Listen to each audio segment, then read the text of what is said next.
Buenas tardes, bienvenidos a esta primera reunión del ciclo de conferencias que hemos organizado en homenaje a nuestra querida amiga, la profesora Elena Rojo, fallecida recientemente, y para reanudar una práctica que ella llevó durante 15 años en la Asociación de Estudios Folclóricos Dr. Augusto Raúl Cortázar, que ella creó y presidió, y en las que estas reuniones eran una parte importante para cumplir la manda estatutaria que continuaba las ideas y los criterios del maestro Cortázar acerca de lo que debe hacer una asociación de estudios folclóricos. Entonces, el grupo fundacional, que hemos quedado todavía sobrevivientes, estamos intentando rehacer esta práctica. Y para eso iniciamos ahora un ciclo de 4 reuniones. En esta primera tenemos como invitada especial también a una amiga muy querida, Catalina Sofí, que voy a hacer una brevísima presentación porque está en los mails que he mandado y también en el blog. Su currículum. Ella es antropóloga, graduada en la UBA, con una tesis especializada justamente en temas artesanales, y ha sido durante muchos años miembro y funcionaria del Instituto Nacional de Antropología. Actualmente está jubilada, pero conserva eh, toda, toda esta tradición del trabajo que ha hecho sobre estos temas. Justamente su charla de hoy se va a referir a la antropología en relación con los trabajos artesanales. Sin más, te cedemos la palabra, bienvenida y muchas gracias por colaborar con nosotros. Muchísimas gracias a todos por la invitación. Es un honor para mí participar y muy especialmente también rendir un pequeño homenaje a Elenita Rojo, que venía muy seguido al instituto. Durante un tiempo dio cursos de baile folclórico, y yo en esa época daba clases particulares fuera del instituto para completar el magrísimo sueldo que teníamos, así que no podía asistir, pero era muy, muy lindo, muy bonito ver al instituto todo iluminado durante las clases. Con esos grandes salones realmente eran preciosas sus clases, se lucían muchísimo. Y en el día de hoy quisiera dedicarme a hablar sobre el ambiente, el campo artesanal que he visto de cerca durante toda mi trayectoria de trabajo, comenzando en el año 71, en el verano del 1971, y me alegro muchísimo que esté Clarita aquí, porque era el pleno fervor de la actividad del doctor Cortázar, que avanzaba sobre varios frentes al mismo tiempo, y yo los viví de cerca porque justamente era estudiante del seminario de especialización en folclore, y él lo había implementado en esos años especialmente en temas de artesanía. Entonces, como yo tenía tanto entusiasmo, no sé, me dediqué, o en fin, no sé, el Fondo Nacional de las Artes me dio un premio como alumna, y con ese dinerito me pagué la cámara de fotos y una máquina de escribir Olivetti. y unos meses después el doctor Cortázar me dijo que como yo quería hacer para ese seminario de especialización en folclore y dedicado sobre todo a la artesanía, tenía que hacer trabajo de campo, y yo no tenía material así a mano.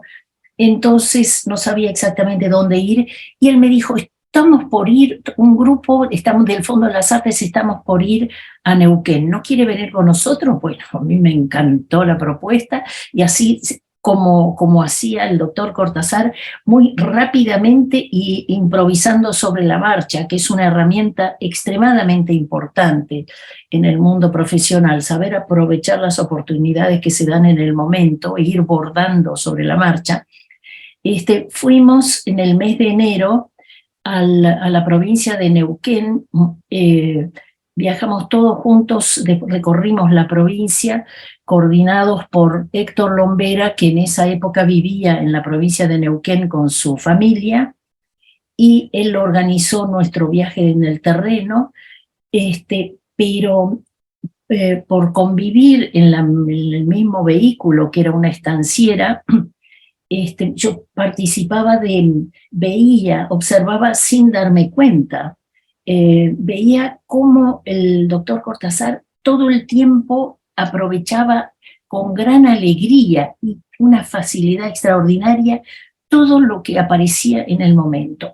Por ejemplo, él trataba de, la idea que él siempre nos transmitió fue que había que transformar ese mundo de artesanos que son en la realidad rural argentina, son individuos que están aislados en sus viviendas muy humildes, ranchos de barro en esa época, transformarlo en una actividad económicamente posible para ellos y además, sobre todo, que sea motivo de orgullo de identidad, que no las chicas sobre todo, pensando en los jóvenes, que no se avergüencen de ese presente en sus familias, sino que transformen eso en esas posibilidades, ese conocimiento familiar que tienen acerca de esas destrezas, que lo transformen en un motivo de orgullo, de capital de conocimiento y también en una fuente de ingresos. En esa época, vamos a comenzar con el PowerPoint que tengo aquí. Me alegro que esté clarita, porque van a ver acá, desde el principio. A ver, la siguiente. Aquí tenemos una bonita, ya continuamos con lo que estaba diciendo, simplemente les explico. Esto es simplemente al comienzo para que los artesanos tuvieran presencia mientras estábamos esperando que se conecte más público. Pero en fin, aquí estamos. Lo que les explicaba, que esto era simplemente así un poco para el que comienzo, que nos acompañe esta joven artesana tan bonita con su cerámica del área chaqueña y su tejido wichí. Rápidamente, ¿de qué vamos a hablar hoy? Bueno, el temario ya lo han recibido y como sé que Clarita se tiene que retirar, aunque sea, vamos a pasar a esta fotografía maravillosa que me mandaron por casualidad del instituto. Estaba en los archivos del instituto. Ay, no, ¿por qué se pasó a esto? No, yo no quería esta. Acá estamos. Esta es la fotografía de nuestro trabajo de campo con el doctor Cortázar en el año 71. Al lado de él está Héctor Lombera, un poblador de la zona. Detrás mío, a la izquierda, está Marta Barciela. Las dos éramos estudiantes de antropología y la niñita que está allí es la hijita de Héctor Lombera. Clarita, ahí falta su mamá, que también formaba parte de la comisión, y todos allí trepados arriba de la estanciera. Unas palabritas, su mamá también era puro oídos, y recuerdo, no se me va a olvidar nunca, ella escuchaba con deleite las conversaciones de los pobladores de allí, sobre todo de las mujeres, porque las mujeres hablaban con la E paregógica. Entonces yo, que no tenía ni idea qué era eso, nos explicó que eso era el español de la época de Cervantes. Y que hablan así: voy a caminar, hablar, esas terminaciones verbales con E, y que eran en esa época muy frecuentes. Así que ya pasaron casi 50 años de este viaje. Así que no sé si continúan, supongo que no, que ya no se habla más de esa forma, porque en aquellos tiempos todavía tenían mucho contacto con Chile, con la zona criolla chilena. Y un poquito más al sur, esto es en la punta norte de la provincia de Neuquén, que del lado de Chile está a la altura de la ciudad de Los Ángeles, que es muy castiza. En cambio, ni bien uno va un poco más abajo, en el centro de Neuquén ya es la zona de Temuco, que predomina el tema mapuche, así que es otro tipo de español que se habla allí, otro castellano. Y bueno, la verdad es que fue muy interesante este viaje, no solo por la posibilidad para mí, de poder ir a ranchos, porque Héctor Lombera nos abría todas las puertas en esos ranchos velozmente, pues es difícil hacer un viaje de campo tan rápidamente, conseguir mucha información. Todo toma mucho tiempo, es muy lento cuando uno no conoce la zona, pero con Héctor Lombera, que conocía muy bien a todo ese mundo, nos fue relativamente fácil. Pero algo que me fascinó, sobre todo después, cuando yo también tuve una vida más profesional, no solo de estudiante, no solo de investigadora, era ver cómo el doctor Cortázar buscaba continuamente. Su tema no era entrevistar minuciosamente ni fotografiar las artesanías, sino sobre todo la vida social, hacer contactos, establecer vínculos con las autoridades. La provincia de Neuquén hacía poco tiempo que había sido provincializada, antes era territorio nacional, y las autoridades en muchas áreas, especialmente en cultura y temas, lo que en ese momento era bienestar social, era muy poco profesional. Pero el doctor Cortázar no se preocupaba en absoluto, él iba sumando, sumando y sumando. En ese momento él se desempeñaba, su columna vertebral estaba en el Fondo Nacional de las Artes y en la Facultad de Filosofía y Letras, donde daba los cursos con nosotros, y la biblioteca del Museo Etnográfico, naturalmente. Pero desde el Fondo Nacional de las Artes había toda una red de lo que se llamaba en esa época los delegados del fondo, que era trabajo voluntario de personas que les gustaba las bellas artes. Esa era la esfera de acción de lo que se llamaba cultura. Y las artesanías no respondían a esos cánones estéticos. Las bellas artes era la música clásica, los cuadros que se pintan y que se exhiben en las exposiciones. El mundo de los artesanos era considerado como un mundo rústico, rudo, que pertenecía a otra esfera. Entonces, los delegados, si bien eran un contacto que podía ser muy útil, pero que no tenían recursos para estar movilizando artesanos que estaban a gran distancia de la ciudad capital.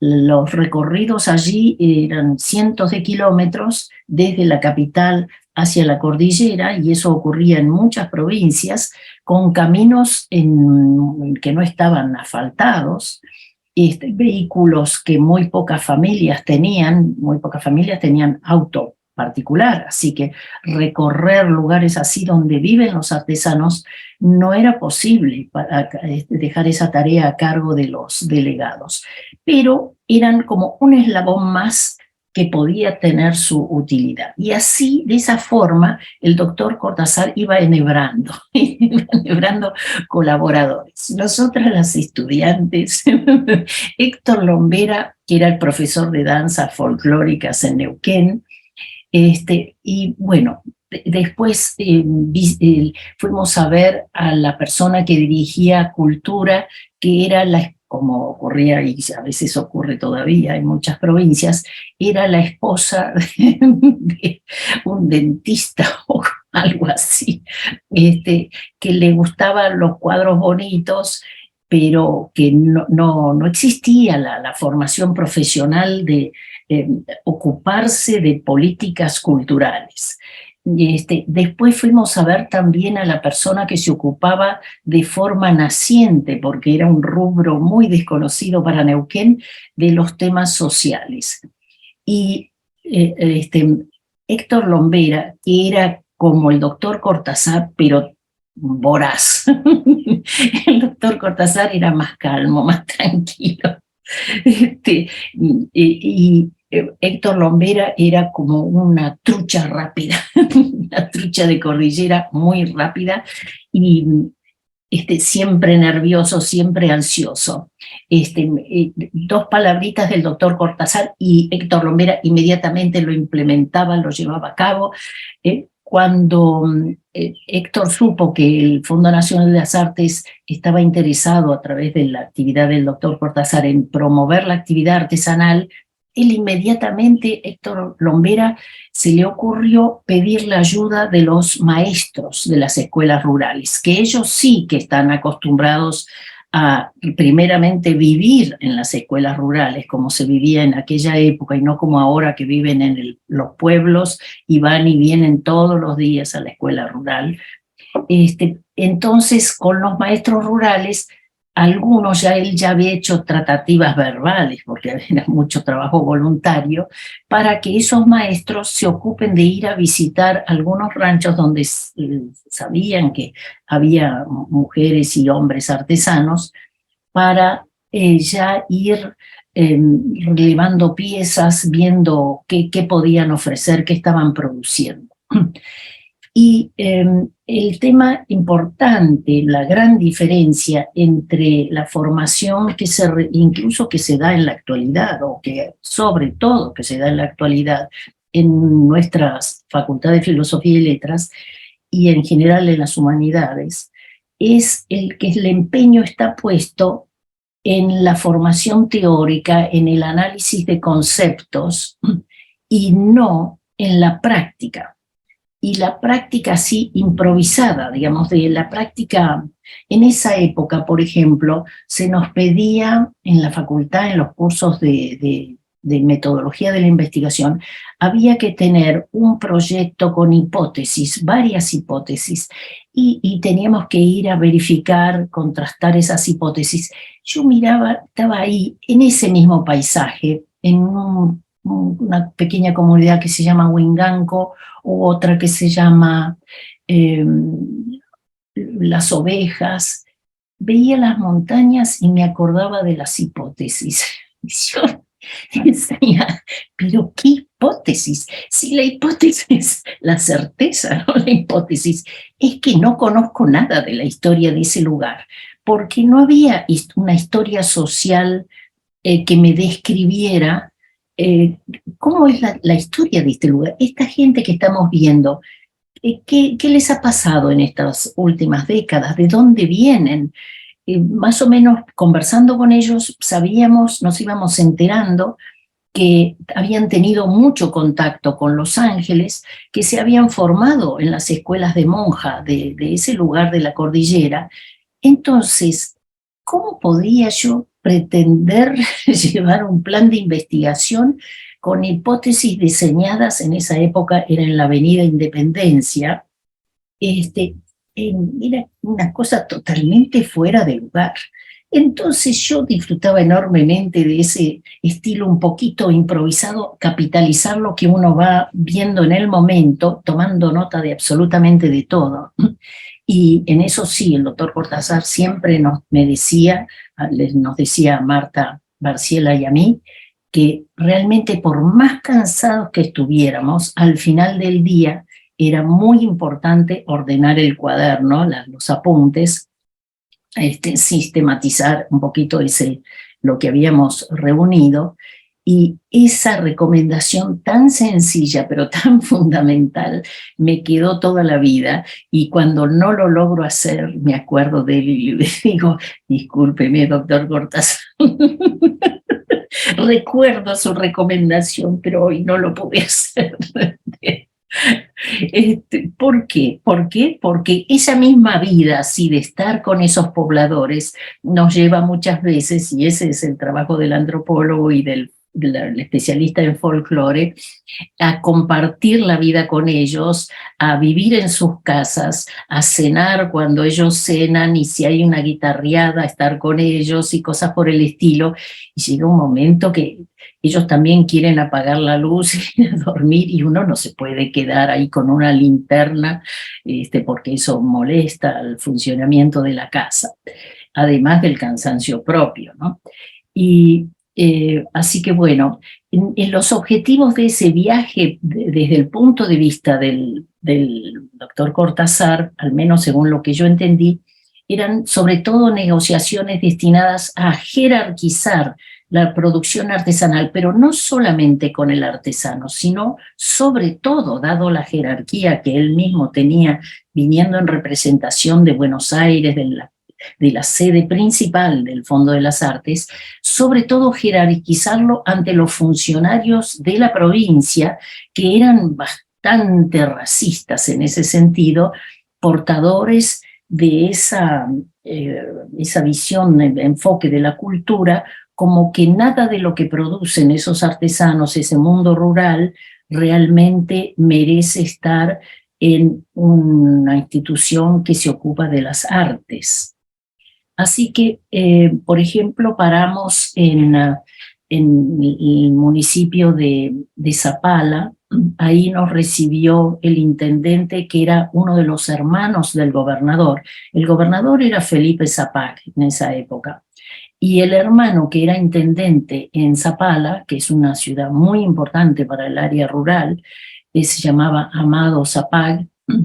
Y entonces, con esa cordialidad que tenía Cortázar, que nadie se atrevía a decirle que no, le insistió, le instó a que colaborara con los maestros y que si necesitaban combustible para sus vehículos, para ir a visitar a un artesano y demás, en fin, mostrarle al intendente que el tema rural y artesanal estaba siendo observado de una forma muy auspiciosa por el Fondo de las Artes y que él esperaba contar con su apoyo, desde ya que todos le decían que sí y que era una excelente idea y que iban a brindar todos los medios posibles para apoyarlo.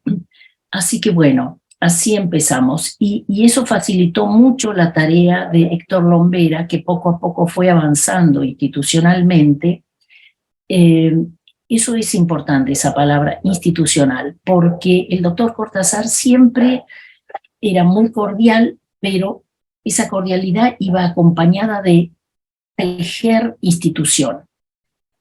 Formalizar esa actividad, que no quedara simplemente en una relación amistosa, por ejemplo, entre Héctor Lombera y el artesano, sino que hubiese un acuerdo, un pequeño compromiso, en fin, ya ir tejiendo algo con mayor firmeza desde el punto de vista, en este caso, del Estado.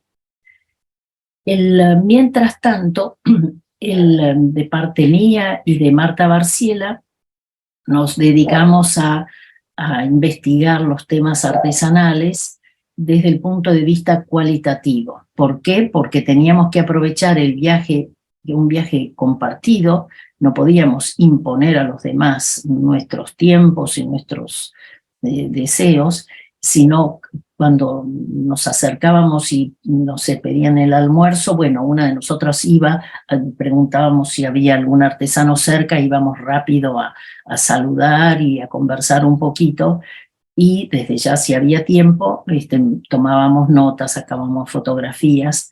Y a ver, vamos a pasar a la siguiente. En esa época, lo que costó tanto trabajo hacer en Neuquén, y que Lombera realmente lo logró muy bien, fue el mercado de artesanías neuquinas sigue en pie, a pesar de haber pasado por altos y bajos, muy grandes cambios políticos, sigue floreciente. En esa época fue una explosión de mercados artesanales en distintas provincias, pero explosión no por brote espontáneo, sino porque hubo personas que así como Héctor Lombera se ocupó de Neuquén, que se ocuparon en sus respectivas provincias. Lo mismo estaba ocurriendo en otras partes de América. Por ejemplo, en México era pleno auge de las instituciones indigenistas, el gran museo indigenista se fundó en esa época, había mercados artesanales, además de los mercados populares, que son ancestrales, prehispánicos, que prácticamente no existen en Argentina, pero tienen mucha vigencia en América Central, y digamos, a partir de Bolivia para arriba hasta el norte de México, están muy presentes los mercados artesanales tradicionales, lo que la gente hace espontáneamente. Pero también se agregaron instituciones estatales que se ocuparon de las artesanías. Y entonces lo nuestro en la Argentina también fue un poco eco de esos movimientos que hubo en otros países, sobre todo México, fue muy importante. Yo estuve allí en el año 74, desgraciadamente, el año que fue el fallecimiento del doctor Cortázar, pero pude ver la importancia de esos mercados. En la Argentina, nuestros mercados surgieron sobre todo por personas que movilizaron esas instituciones. El doctor Cortázar sobre todo se basó en Mabel Ladaga para crear el mercado artesanal de La Pampa. Mabel se iba a comunicar hoy con el Zoom, se ve que tuvo dificultades porque muchos de nuestra edad tenemos dificultades con este mundo digital, no es tan fácil, entonces me parece que no lo logró comunicarse. Bueno, después se lo contaremos, porque ella ya había hecho un relevamiento de artesanos con una beca del Fondo de las Artes. Entonces, Mabel, que tiene una enorme capacidad para redactar reglamentos y hacer aspectos formales de un mercado, realmente fue una pieza muy importante para la creación de ese mercado.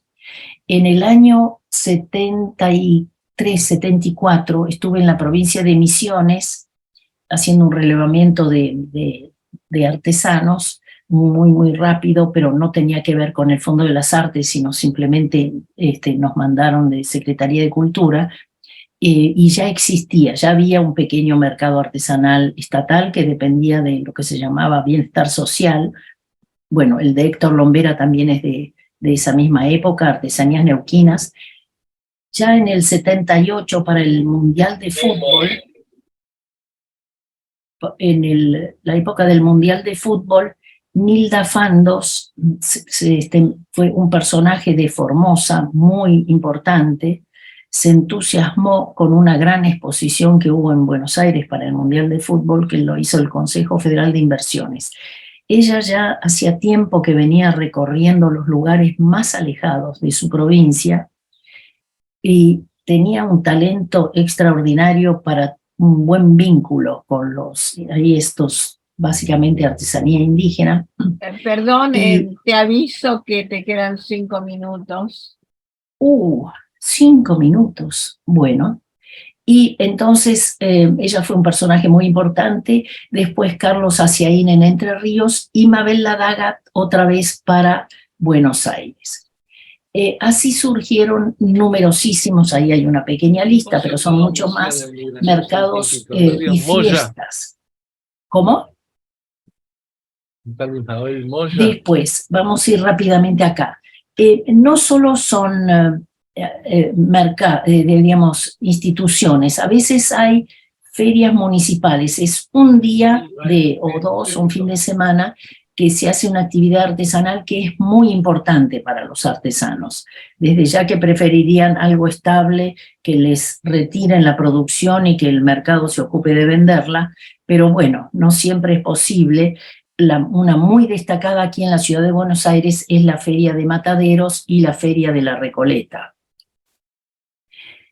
Aquí llegamos a un tema que me encanta, que es el folclore y la identidad, es decir, la presentación de la persona que muestra su vestimenta, no solo porque casualmente era la ropa que tenía a mano, sino como una forma de mostrarse ante el otro y de mostrarse en público orgulloso de sus orígenes, de su vida familiar. Y estas ferias que estuvimos comentando y los mercados son una excelente oportunidad para abastecerse. Cuando no tienen el pañuelo o la boina, que no tienen el ala ancha como se usa ahora, bueno, están esperando que llegue el día de la exposición para ir a comprar. Acá me gustó este contraste. Todo esto son fotografías de mis distintos trabajos, así que si necesitan alguna vez fotografías no tienen más que pedirme. Es este mismo ambiente de peones rurales, en un caso elegantemente adornado con su rastra, y porque está exhibiendo un caballo que está compitiendo, y sus amigos de la peonada que están vistiendo lo mismo, es el mismo ambiente, pero con la ropa de trabajo. Ahí llegamos a un tema fascinante que es el mundo de la estética, que podríamos desarrollar, pero vamos a pasar rápidamente. Hay algo muy importante en el tema artesanal aquí en nuestro país, que es un poco el agotamiento del público.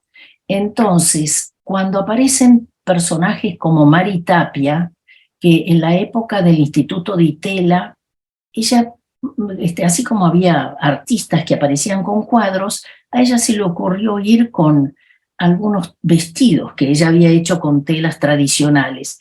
Y la vio Jorge Romero Brest, que era el que dirigía el Instituto Di Tella, y quedó muy impactado y la invitó a que ella presentara una exposición, y esa exposición se llamó Mi colección Pachamama Pret-à-Porter, que era la expresión que se usaba para la vestimenta elegante pero práctica. Y ella creó moda, un nuevo estilo, reutilizando textiles folclóricos, por ejemplo, barracán, picote, y lo mezclaba con otros elementos. Estos son dos que tengo yo en mi casa, que los uso siempre. Así que, y hay otros personajes de la moda menos conocidos, pero que también son muy importantes. Esto es, por ejemplo, las de Mari Tapia son de fotos de la década del 70 y del 80. Esto es Marcelo Senra, estas son fotos del 2019. Y está hecho todo con mallas, tejido de malla de Formosa. Y las dificultades para vender es cuando quedan atrapados el tejido, o en fin, la producción artesanal queda siempre repitiendo los mismos modelos, la misma producción, porque hay un público que ya tenemos todo eso, entonces no volvemos a comprar. Y el talento de estos personajes es el lograr mezclar. Aquí tenemos una persona realmente extraordinaria, con un entusiasmo que es aquí. Es Lucía Cardini, de El Potrillo, en el extremo norte, ya limítrofe con Paraguay, en el extremo norte de Formosa. ¿Cómo? ¿Cómo? Disculpen que interrumpa, en un minuto se corta, de modo Sí. que volvemos a empezar para que ella termine, redondee su terminación. Sí. Adelante, sí. Cuando se corte, perfecto, volvemos a empezar. Bueno, este grupo, este muy pequeño grupo, Lucía Cardini de Formosa, logró salir un poco del estancamiento en el cual estaban las ventas de las artesanías del área chaqueña, y con sus amigos, con sus amigos de las boutiques de aquí de Buenos Aires, logró introducir y muchas ventas.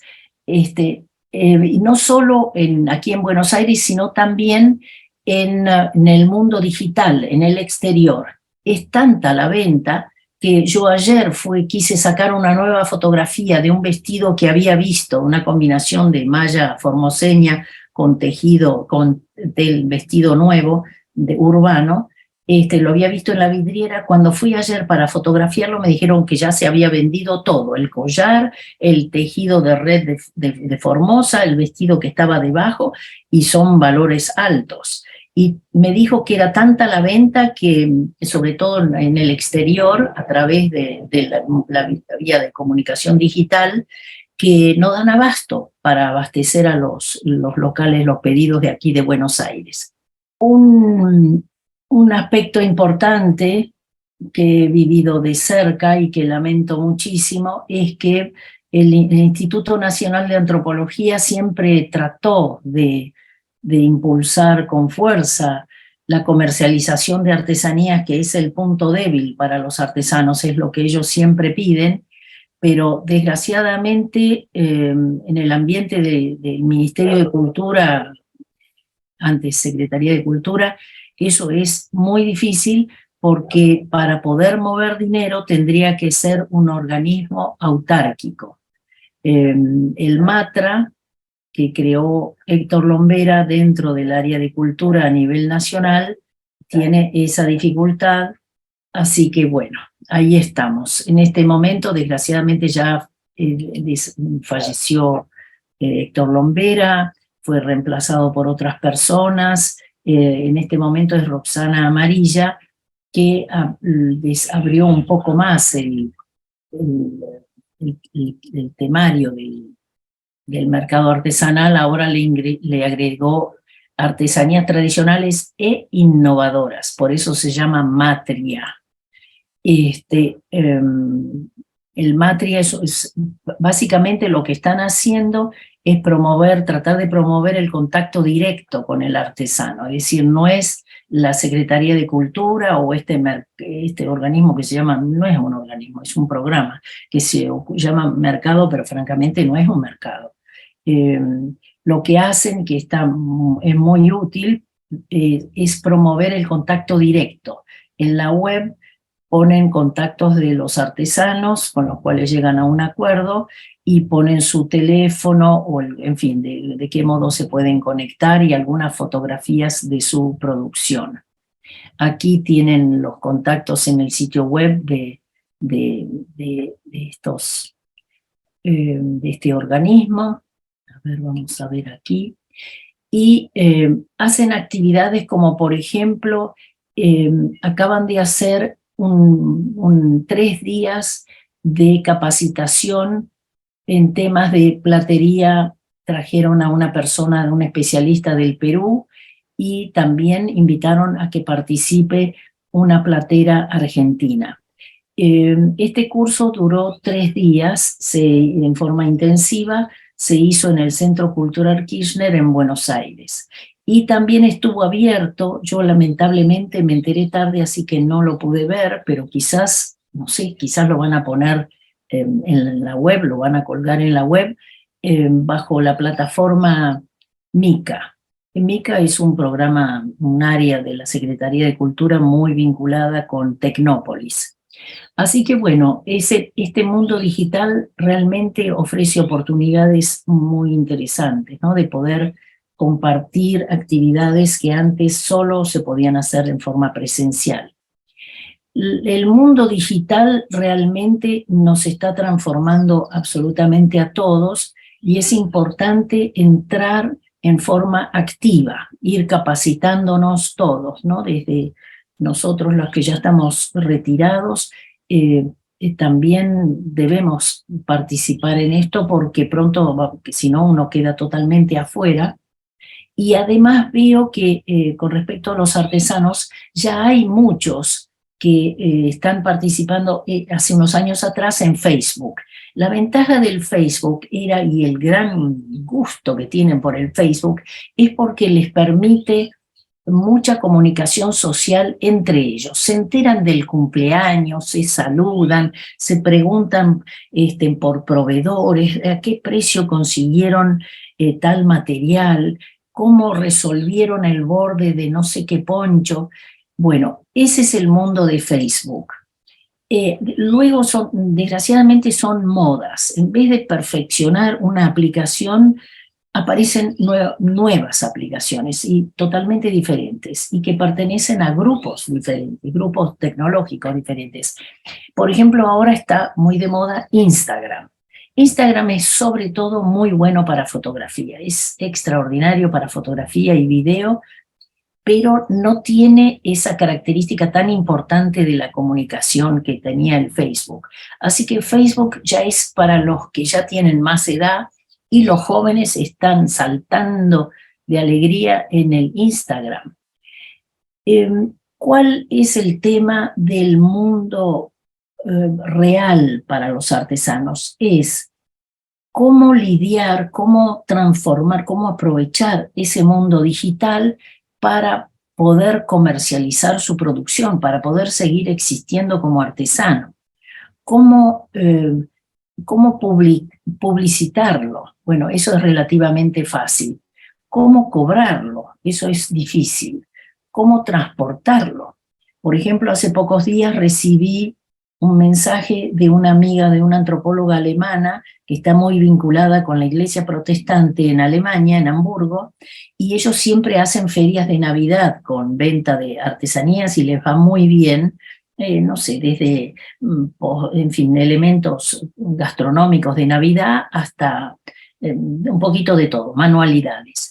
Y entonces ella siempre llevaba cosas de Formosa para vender y ahora se quedó sin elementos para vender y me dijo que las artesanas de Formosa, de Ingeniero Juárez, le dicen que para poder exportar o mandar piezas, una caja, por ejemplo, con piezas tejidas a Alemania, le piden cantidades de datos que no saben cómo hacerlo, de autorizaciones, no saben cómo hacerlo. Bueno, ese es un aspecto donde quizás el mercado nacional, el Matria, podría colaborar en una especie de hacerlo un poco sistemático y dar instrucciones, hacer cursos de capacitación de cómo hacerlo. Si no se ingresa en esa posibilidad, realmente quedan en un gran aislamiento, sobre todo en tiempos de alta inflación, donde nadie sabe exactamente a cuánto vender. Entonces, no aprovechar ventas cuando hay un pedido que viene, por ejemplo, como este de Alemania, realmente es un crimen, porque estas personas en algunos casos están, en muchos casos, no algunos, muchos casos están pasando hambre. Realmente para ellos es una cuestión de supervivencia poder vender. Así que bueno, en fin, vamos ahora a pensar un poquito el futuro más que pensado desde mi edad, puedo contarles a los jóvenes, pero sobre todo me encanta este grupito de jóvenes plateros. Miren qué lindo ramillete, son 15 plateros, ahí en la foto hay 14, pero en realidad son 15, de la provincia de Buenos Aires, que se fueron formando en Olavarría, aquí en la ciudad de Buenos Aires con Oberti, que en la época del doctor Cortázar, bueno, y sobre todo muchos en Olavarría, y en distintos talleres, bueno, en fin, con artesanos muy destacados, algunos en verdaderas escuelas, como es la de Olavarría, y decidieron, como todos son más o menos de la misma edad, tienen las mismas dificultades y ventajas, ¿no? Decidieron hacer una pequeña red así amistosa, informal, y entonces el Matra les hizo un folleto con motivo de la Feria de Artesanías de Cosquín, que se hizo en el año 2014. Bueno, creo que grupos así, que con tanta facilidad van inventando, igual que el doctor Cortázar hace 40, 50 años atrás, van inventando sobre la marcha, y confío que ellos también van a saber resolver este mundo digital y aprovecharlo. Así que bueno, les agradezco muchísimo la invitación para compartir estos temas y mi sentido recuerdo hacia Elenita Rojo y sus tan hermosos bailes folclóricos donde se lucía y donde no solamente ella, sino también era una oportunidad para lucir artesanías. Así que muchas gracias y escucho sus comentarios. Gracias Katy por esta exposición, porque ha aunado dos aspectos importantes, tu trayectoria junto con el maestro Cortázar, por un lado, y por otro, lo que sucede realmente en el mundo de las artesanías, lo que fue sucediendo desde aquella época hasta la actualidad y qué es lo que puede ser una alternativa de futuro. Así que muchas gracias. Y gracias también por el recuerdo de Elena y sus excelentes cualidades de intérprete y de maestra de folclore, Claro. Porque yo también tengo que agradecer, Ivo, mi esposo también, que hemos aprendido folclore con ella, ¿no? Abrimos a las preguntas, comentarios de los presentes sobre los temas que se han tocado, así que está abierta la intervención. Igual se escucha y aparece el que habla, así que... ¿Qué es lo que se está viendo?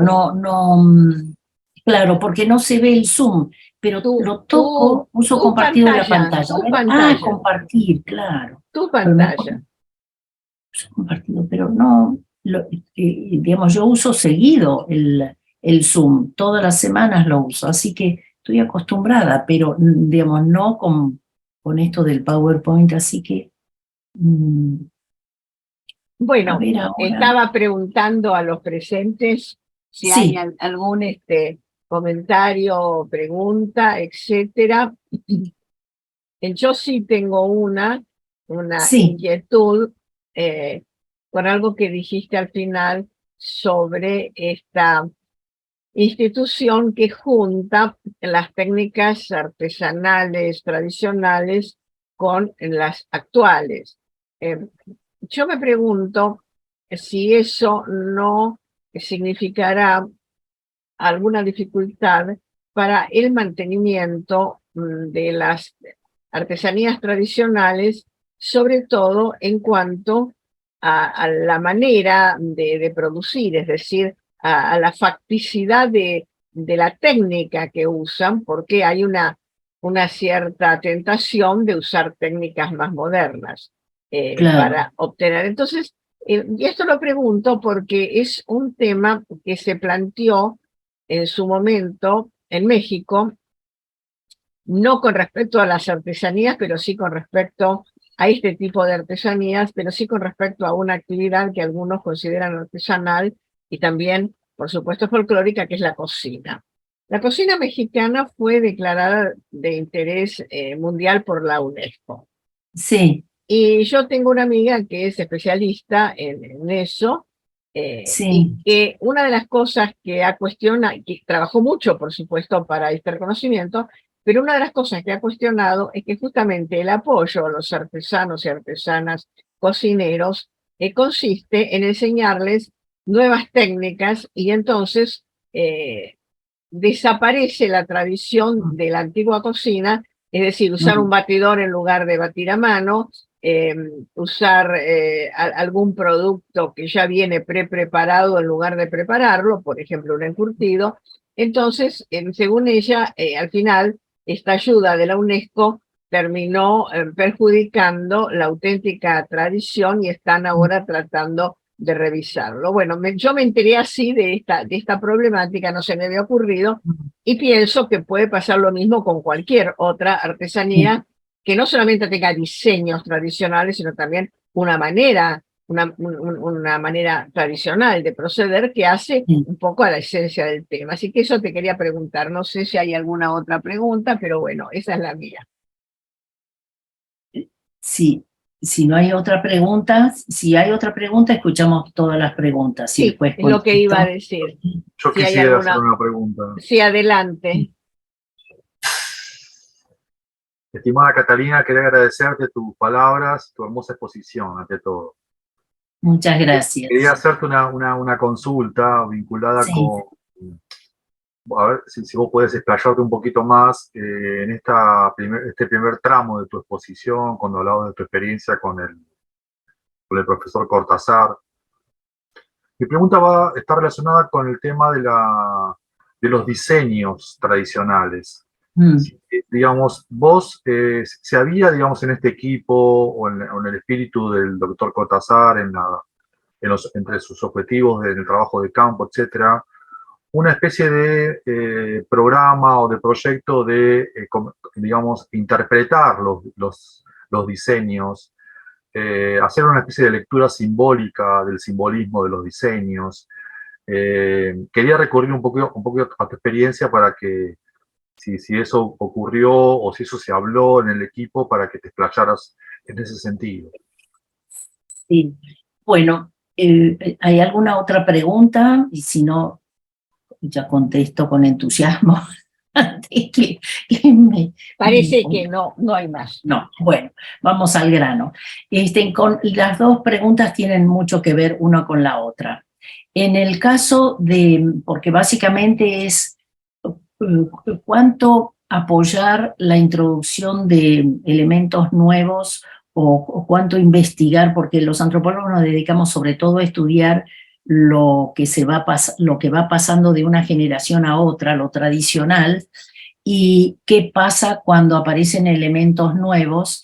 Dentro de eso tradicional, desde ya que presté mucha atención al diseño, al significado de los dibujos en los tejidos, es un tema extremadamente difícil porque está vinculado con toda la cultura y ellos no están acostumbrados a expresar como una explicación pedagógica acerca del significado de esos dibujos.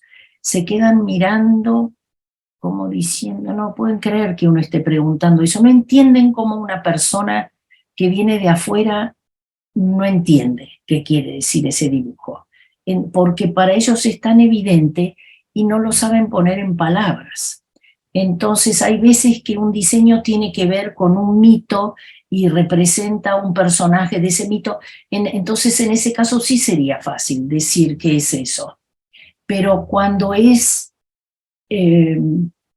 por ejemplo, una superposición de aros en los dibujos del tejido mapuche, algunos autores lo llaman ano de avestruz. Bueno, se imaginan que no es una situación muy cómoda de decirle a una tejedora, esto para usted, ¿cómo lo llama a este dibujo? Entonces la señora levanta la vista y dice, pero así yo hago esto, no tiene nombre. Pero ¿y usted qué le parece? ¿Qué podrá ser este dibujo? Bueno, entonces esa señora no sabe. Uno va pasando a otra y otra y otra. Es muy difícil encontrar gente que dé explicaciones. Así que sí, desde ya que prestamos mucha atención a ese tema, pero es un tema que todavía tiene muy poca respuesta y las respuestas se van diluyendo porque los jóvenes cada vez saben menos sobre sus tradiciones, su mitología. Generalmente son elementos de la mitología, de las creencias antiguas. Y con respecto a eso, para la persona que preguntó en segundo lugar, que discúlpenme, pero no vi los nombres, y con respecto el que preguntó es Ezequiel Ruiz Moras, el invitado de mañana. No se le veía, claro, no se ve, pero bueno, sí, era él. Acá, que la antropóloga alemana de Hamburgo, que es Mónica von Koschitzky, hizo su tesis de doctorado sobre el significado de los tejidos y los tejidos en sí de Formosa, y ella también consiguió muy pocas interpretaciones de los dibujos, así que es un tema muy difícil. Y ahora yendo a la primera pregunta con respecto a la introducción de elementos materiales nuevos en la elaboración de artesanía, no podemos ponernos así rígidamente de todo sí o todo no, porque la vida continúa y hay que seguir un poco lo que siguen estos artesanos. Por ejemplo, en Neuquén se introdujo la lana, ya, digamos, había muy buenas tejedoras, pero no tenían lana, porque tener ovejas, muchas ovejas, hay que tener un terreno bastante grande, con bastante buen pasto, y los años pasan y a veces los hijos se le van, entonces no tiene a nadie para cuidar ovejas, depende de otros, entonces no consigue lana, etcétera, etcétera. Entonces a Héctor Lombera se le había ocurrido abastecer casos así con lana ya previamente tratada industrialmente, y para acelerar también los tiempos de producción de ese tipo de artesanía tejida. En Formosa son casos diferentes, cada director de mercado ha reaccionado diferente. En el caso de Formosa, las tejedoras estaban muy ávidas, les gustan mucho los colores, querían teñir su yica, su fibra vegetal, con anilinas. Y Nilda Fandos hizo un esfuerzo gigante para frenar eso, porque ella quería que conservaran los colores naturales tradicionales, teñir con elementos vegetales. Eso se mantuvo y continúa en la actualidad. Algunas de ellas hacen, las que tejen, que es sobre todo donde más se nota esa tentación de ir hacia las anilinas de colores, ellas lo hacen igual. ¿Y qué derecho tenemos nosotros, o tengo yo, o no sé, el director del mercado artesanal, decirle a esa señora, no, usted no tiña de rojo? Pero porque ella levanta la vista y dice, pero usted está usando el rojo en su bolso que tiene ahí colgado, porque yo no puedo teñir en rojo. Bueno, y además que les queda muy lindo, la verdad es que les queda muy bonito. Pero desde ya que hubo al revés, Celina, y tenés mucha razón, hay que hacer una advertencia importante, es organismos estatales, y Lombera fue uno de los promotores de eso, y por eso él tuvo la oposición de algunos de nosotros, que promovieron abiertamente la participación y la contratación de diseñadores. Esos diseñadores, mi experiencia es que en general vienen con muy buena formación técnica en diseño, universitarias, tienen una trayectoria espléndida en el ambiente urbano, pero desconocen totalmente el mundo para el cual tienen que analizarla y hacer propuestas. Entonces, francamente, hay gente que sí, que tiene mucho talento para eso, y hubo alguien, una italiana en Formosa, que realmente hizo cosas muy, muy buenas, pero hay otros que con la mejor intención, porque por ejemplo Héctor Lombera estaba muy vinculado con Canarias, y bueno, se le ocurrieron ideas, así se trataba de hacer estas mejoras en Europa, y pensó que a lo mejor se podría hacer lo mismo por aquí. En fin, hay que analizar caso por caso. Yo trabajé un tiempo para el Consejo Federal de Inversiones, y allí también había una persona especialista en diseño, y se le pidió, porque hay producción artesanal que no funciona. Por ejemplo, el ónix de San Luis. Las piezas de ónix de San Luis realmente tienen un mármol ónix maravilloso, con unos colores espléndidos, y los diseños, la verdad que podrían ser mejorados.